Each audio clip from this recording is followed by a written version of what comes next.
కోట్లకి ఎన్ని సున్నా చెప్పు. 100 చెప్పురా. అదంతా వద్దురా, 2 లక్షల కంటే పో. 100 కోట్లకి ఎన్ని సున్నాలో? 100 కోట్లకి ఎన్ని సున్నాలో?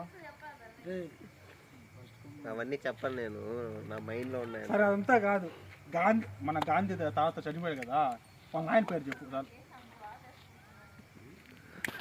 నెహ్రూ వాళ్ళ ఆయన పేరు చెప్పు చాలు. పక్క నాన్సిక్ నా కొడుకు, అది క్లారిటీ వాడు. చూడు చూస్తే ఈ పీలేలోనే 1 నెల జీతం సాలీ చేసినాడు.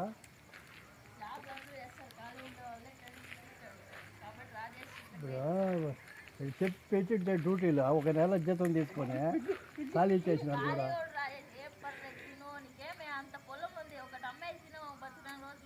ఓహో అట్లా కరెక్ట్, కరెక్ట్గా మాట్లాడిన నిజమే మాట, కరెక్ట్గా మాట్లాడినా నిజమేనమ్మా. వాళ్ళకి ఉన్నా కాబట్టి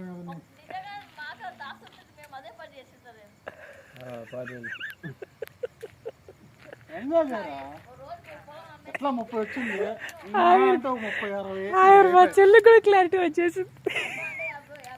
అది వాడికి అది ధైర్యం. మా పొలం ఉంది కదా, అందుకోవచ్చు తినొచ్చు. వాడు పొలం 60 లక్షలకి ఎంత వస్తుంది ఇంట్రెస్ట్ అనేసి, 60 లక్షలకి ఎంత వస్తుంది ఇంట్రెస్ట్? 1 లక్ష రూపాయలు వస్తుంది అని చెప్పి వాడి ఇష్టం వాడికి చెప్తా ఉండవా. వాడు లెక్చర్కి పోతా ఉంటా, వాడిని మాట్లాడే పని ఏంది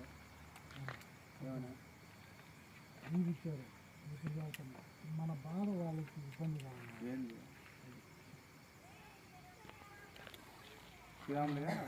శ్రీరాములు అడిగారు మధ్యాహ్నం ఏమని, ఏమైనా పోయి చూసుకొని ఏదో ఒకటి చేసుకోకుండా అంటే మన బాధ వాళ్ళకి ఇబ్బందికరం అయిపోయింది.